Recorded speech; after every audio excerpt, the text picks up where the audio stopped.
বিকেলে ফালাকাটা বিধানসভা কেন্দ্রের বামফ্রন্ট মনোনীত সিপিএম প্রার্থী কমল কিশোর রায়ের সমর্থনে জটেশ্বরে এক মিছিলের আয়োজন করা হয়। এদিনের ওই মিছিলে অংশ নেন বামফ্রন্টের বিপুল সংখ্যক কর্মী ও সমর্থক। দলীয় লাল পতাকা, ব্যানার এবং স্লোগানে মুখরিত হয়ে ওঠে জটেশ্বরের একাধিক এলাকা। মিছিল ঘিরে কর্মী সমর্থকদের মধ্যেও দেখা যায় ব্যাপক সাড়া। এদিন মিছিল শেষে প্রার্থী কমল কিশোর রায় সংবাদ মাধ্যমের মুখোমুখি হয়ে বলেন, সাধারণ মানুষের ব্যাপক সমর্থন ও ভালোবাসা নিয়েই আমরা নির্বাচনে লড়াইয়ে নেমেছি। মানুষের পাশে থেকে এলাকার সার্বিক উন্নয়নের লক্ষ্যে কাজ করে যাব।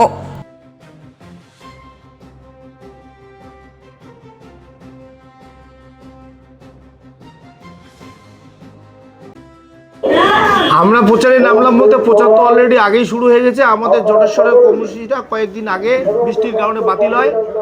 সেই কর্মসূচিটাই আমরা আজকে জটেশ্বরে করলাম। মানুষকে জানান দিলাম যে এই সময়কালের মধ্যে গোটা রাজ্যে যেভাবে চুরি, দুর্নীতি সহ নারীদের সম্মানহানি থেকে শুরু করে কৃষকের ফসলের সঠিক মূল্য নাই, মজুরের সঠিক মজুরি নাই, বেকার যুবক যুবতীদের কর্মসংস্থানের ব্যবস্থা নাই এবং আমাদের আলিপুরদুয়ার জেলা ঘোষণা হওয়ার পরে এখনও পর্যন্ত আলিপুরদুয়ার জেলার জেলা প্রশাসনিক কাঠামো যেমন তৈরি হয় নাই, ফালাকাটাকে মহকুমা ঘোষণার দাবি এবং জটেশ্বরকে ব্লক ঘোষণার দাবি সহ আরও সাধারণ মানুষের যাতে সামাজিক কল্যাণে যে সমস্ত প্রকল্প আছে, গরিব মানুষরা যাতে আরও ভালোভাবে সেই সুযোগগুলো পায় এবং চুক্তিভিত্তিক যে সমস্ত কর্মচারী আছে তারা যাতে তাদের চাকরিটার গ্যারান্টি তৈরি করতে পারে, এই আবেদন মানুষের সামনে রেখে আমরা মানুষের কাছে পৌঁছাচ্ছি এবং আজকের এই কর্মসূচিতেও আমরা সেই আবেদনটা, আন্দোলনটা তুলছি। কেমন সাড়া পাচ্ছেন?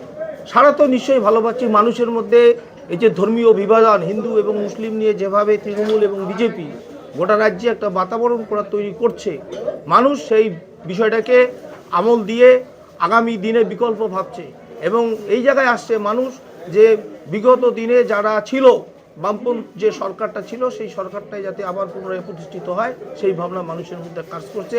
এবারের ভোটটা সেই নিরিখে আমাদের মনে হয় মানুষ বেরোতে না পারলেও ৭৭ সালে যে ইতিহাস তৈরি করেছিল বামপন্থী তথা সিপিআইএম সরকার, আবারও মনে হয় সেই ইতিহাসটাই এবারে 2026-এর বিধানসভা নির্বাচনে তৈরি হবে।